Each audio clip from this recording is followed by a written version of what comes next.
Hey guys, welcome to my channel. My name is Cher.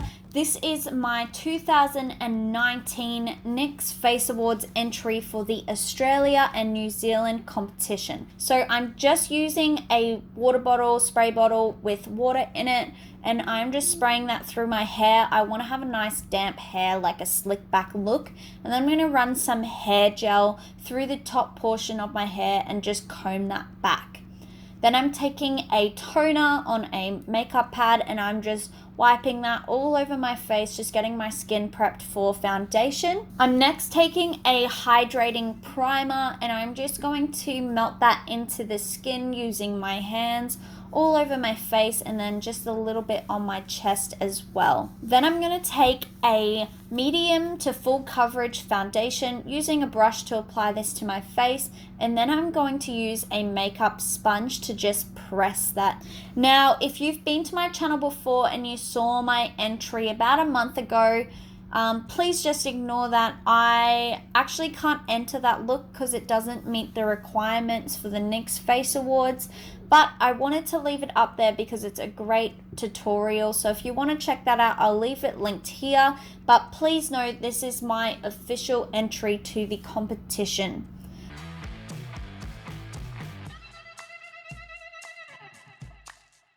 Next, I'm taking a concealer that's one shade lighter than my foundation, and I'm just going to apply that to the center portion of my face, kind of where the T-zone areas are, and I'm also going to apply this concealer over my eyelids as well.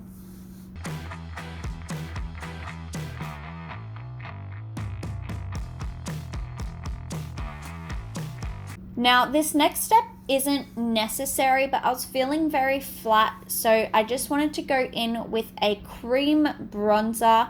Just use a brush to apply that and then a sponge to melt that into my skin. This is my favorite way to apply foundation and any cream products really for the base. I just find that the sponge just helps mesh it all together. Next, I'm taking NYX's Can't Stop, Won't Stop translucent powder in the shade Light, and I'm just running that over everywhere I applied the concealer in the center points of my face and also on my eyelids, just to set that down. Then I'm going to take a brown brow mascara and I'm going to run that through my brows. I just want a nice sort of effortless brow for this look because I don't want it to stand out in the makeup. Then I'm taking NYX's Liquid Suede and I'm going to apply that into my crease. This is going to act as a base for the eyeshadow we're going to use. Using a blending brush, I'm just going to sort of drag that in and I'm going to pull it into my crease a little bit higher and then also blend it out very far, much like those festival looks you see, just very, very ultra smoked out. Then I'm dragging that underneath my eye and you can see that I'm pulling that shade out past my eyebrow. Then I'm going in with a hot pink eyeshadow. I'm just going to pack that color on the outer corner and then in my crease, and then I'm going to blend it out with a clean blending brush. I don't want to add additional product here.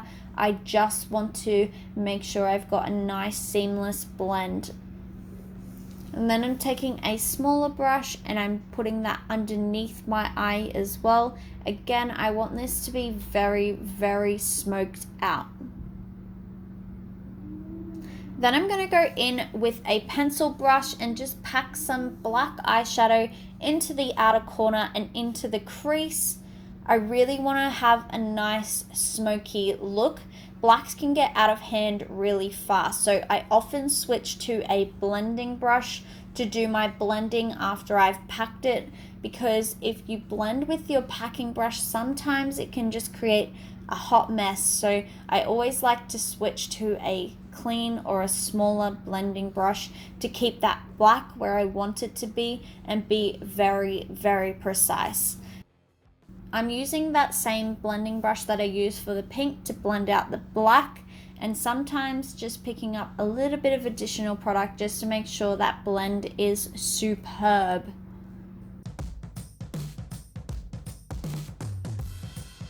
Now, I do want that black to make a statement. I just don't want it to overtake the look. So I will go back and forth, packing and blending it out as we go. Then I'm taking NYX's eyeshadow base, and this is in the shade White, and I am just putting that all over my eyelid, and I'm actually going to create a cut crease.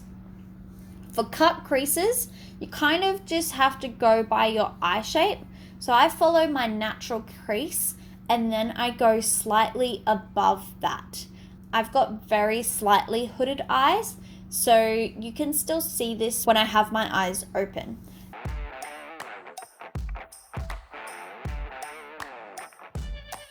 Then I'm going to take a lime green shimmery eyeshadow, and I'm going to run that all over the white.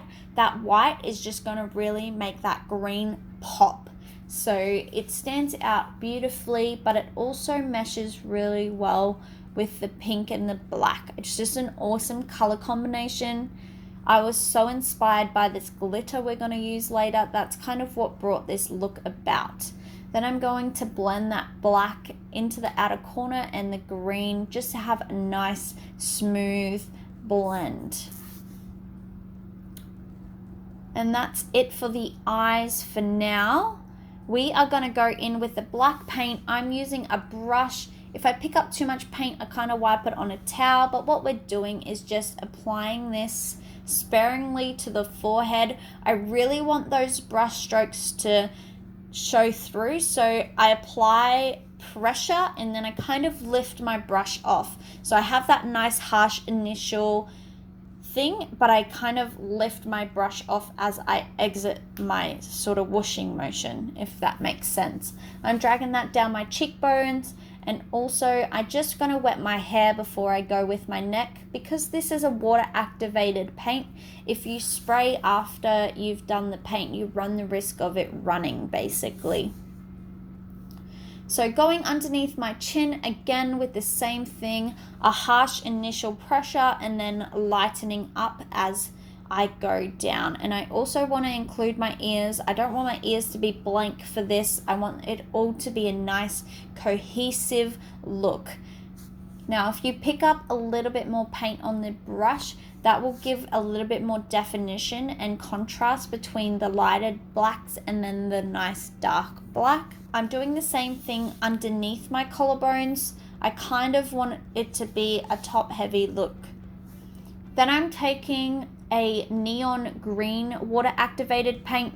I actually had to mix green and yellow to get this shade, so if you need to do that, that is a great way to do it. I'm running that all through my hair, and then if I've got really harsh lines, I just run my hand through it to sort of break it apart. And then doing the same thing, I am just going in those contoured areas where I place the black, but I'm not going completely over the black. I do want to create some space. I don't want to cover the black completely. I want the green to kind of just fill in the gaps.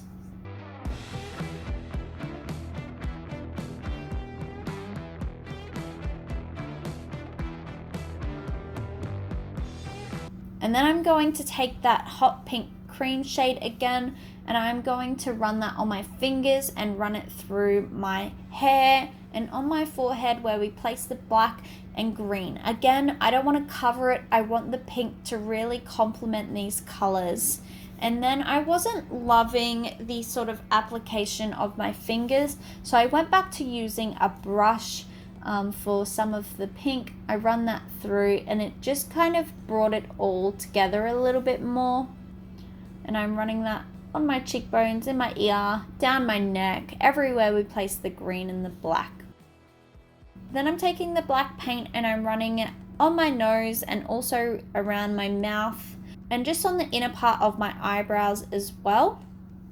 And then I'm going to drag it down underneath my eye, kind of like I've been crying paint in a way, or similar to how clown makeup is done. I just think it looks really, really fun. And again, if I've applied too much paint, I just pat it out with my finger.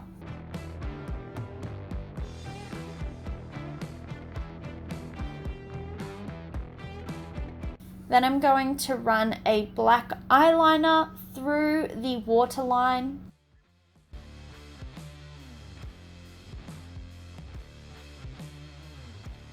I realized I didn't have enough black on my nose, so I just applied a little bit more before going in with the green paint.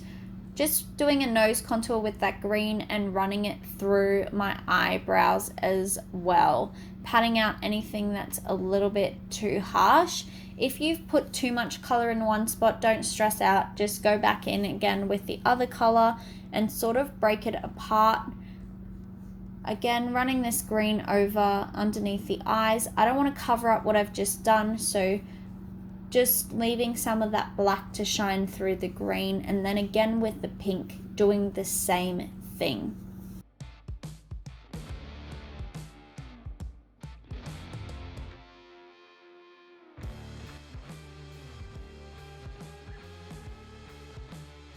Running that pink underneath the eye as well, and it all kind of just ties together, which is really nice.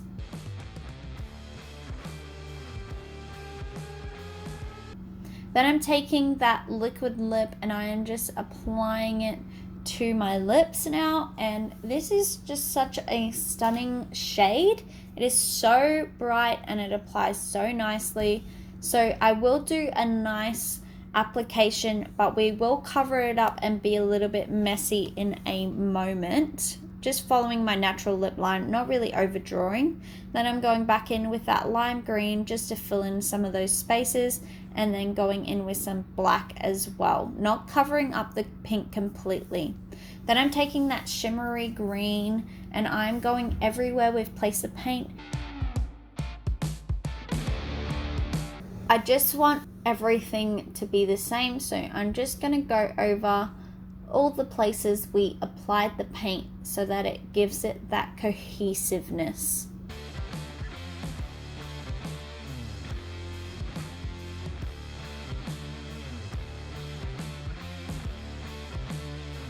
I'm just going to apply this glitter in the inner portion, so I lay down a glitter glue first and then I go in. Now this glitter is so beautiful, I love the colors. That's what inspired my look today, and sort of the application and process that was inspired by Erica Marie MUA. I will leave her link down below as well. She is super incredible and talented, so go check her out. But I'm just placing this glitter. I'm using my fingers to do so. I find it's a little bit messier than a brush, and we've got all the brush sort of marks for the paint. So I just wanted to have this element where it was a little less unified with the glitter, and so I just pat that into all these areas after laying down some glue and applying it that way.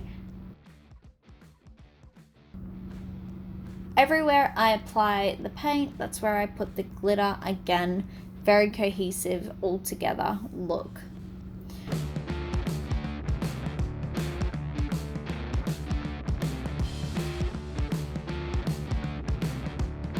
And then I put the glitter in my hair as well. Good luck getting it out. I'm still got mine in a couple days later. Can't get the glitter out.